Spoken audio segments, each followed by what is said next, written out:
I'd like to share a case of a complex patient with a relatively simple pelvic ring injury, but some of the decision-making around this patient, I think, presents an opportunity for discussion. This is a 40-year-old female who was struck by a vehicle. She's a polytrauma patient, and I'll go through her injuries very shortly. This is her AP pelvis. Again, remember, she's got a below-the-knee amputation already on the left, but this is her AP pelvis with a right-sided sacral fracture, a right-sided parasymphyseal injury, and the radiologist did not point out with their arrows a right-sided superior pubic root injury as well.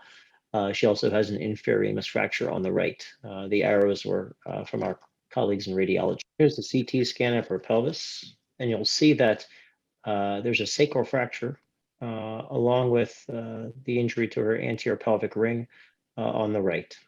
Again, individually, this injury is not catastrophic, but as we think about this polytrauma patient, she has a right-sided sacral fracture, a right superior pubic root injury, and a parasymphyseal fracture. She has a right proximal humerus fracture, a left proximal humerus fracture, a left intra-articular distal humerus fracture, a flail chest, and a below-the-knee amputation that's healed, but she has no prosthesis.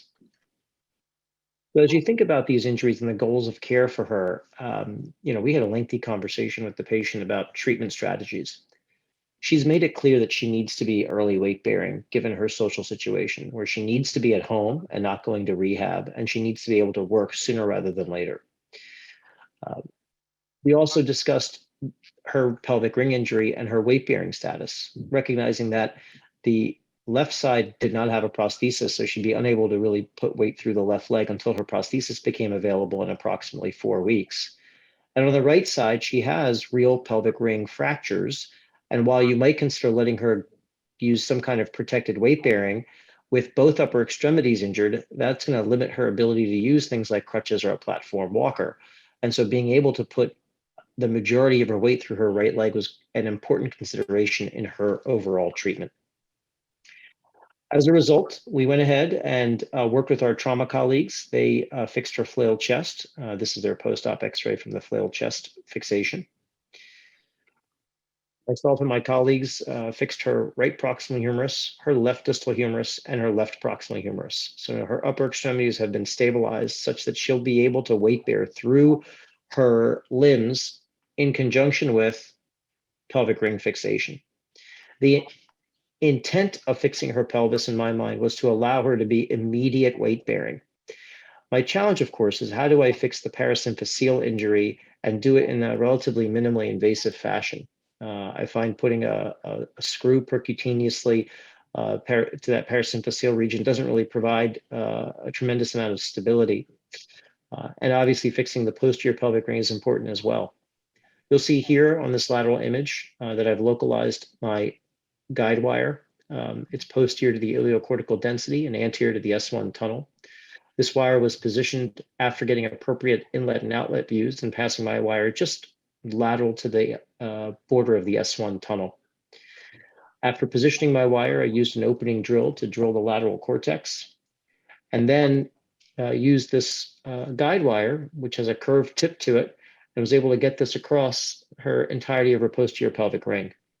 Again, I wanted stable fixation in the back of the ring so I could allow her for immediate weight bearing. After completing positioning of my guide wire, I then reamed and then placed a CurvaFix screw in the posterior pelvic ring bilaterally. You can see the S1 tunnels in the picture on the left in that outlet view. And you can see the screw safely traversing across the posterior pelvic ring. I then turned my attention to the anterior pelvic ring. Again, I wanted to fix the back and the front of her ring so that she could immediate weight bear. And you could argue fixing the posterior pelvic ring would give her anterior stability, but I wasn't sure, given the fact that she had the superior pubic root and the parasymphyseal, getting good stability across the anterior ring would reassure me that there would be no late displacement. Here you can see me localizing my starting point for my anterior column screw. And this is a challenging screw to put in, I think, because you have to get your trajectory just right to get down that narrow anterior column. In this scenario, using the CurvaFix device, I was able to position my wire without that specificity necessary in using a device that may not be like CurvaFix.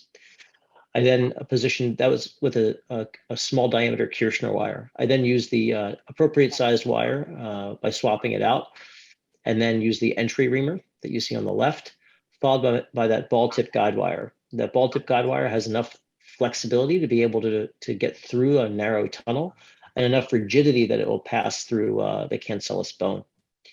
You can see the parasymphyseal fracture, and as I approach it with that guide wire, my goal was to get that wire across the symphysis so that I could bridge that parasymphyseal fracture as well. And you'll see that wire is able to get into the far symphysis across the symphyseal joint.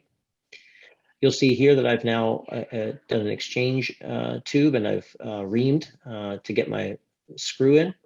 And there's the reamer going down the anterior column, following the curvature of the anterior column, and all the way across to the other side of the symphysis. So I'm able to get that screw in the parasymphyseal region of the uninjured side to dock it to give it stability.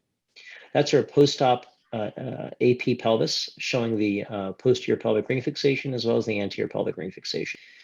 This is her at 6 weeks. This is our most recent follow-up. She has been full weight bearing on the right lower extremity. You can see that the hardware is intact. She has some heterotopic bone at the site of entry of the anterior column screw. And she appears to have good healing of her anterior column fracture, or her parasymphyseal fracture, I should say. The posterior ring appears to be stable, and the inlet, outlet, and AP pelvis views don't demonstrate any late loss of reduction, despite her being immediate weight bearing on that hemipelvis on the right.